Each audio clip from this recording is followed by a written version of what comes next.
হঠাৎ করে সেদিন নারকেল ছাড়াতে এসে দেখি নারকেলের মধ্যে কিছু একটা উঠে আছে। তো ওটা কি জানার জন্য আমি নারকেলটিকে ভেঙেছিলাম।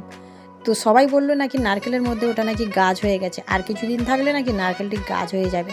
তো আমাদের এখানে মাটি নেই একটু, এছাড়া গাছ লাগানোর মতো সেরকম জায়গাও নেই, তাই জন্য আর বেকার গাছের অপেক্ষা না করে নারকেলটিকে আমি ভেঙেছিলাম।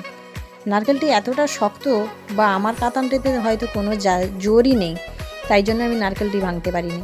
তো আমি ভেবেছিলাম যে গাছ যেহেতু ওপর ভেতরে হয়তো শিকড় বাকড় থাকবে, কিন্তু শিকড় বাকড় থাকা তো দূরের কথা, এই দেখো কি একটা হয়ে আছে। তো ওটা কি, তোমরা যদি কেউ জেনে থাকো তাহলে ওটাকে কি বলে, নারকেলের ফুল হয়তো অবশ্য, তো জানি না আমি কি, কিন্তু ছোটোবেলা থেকে অনেক খেয়েছি ওগুলো।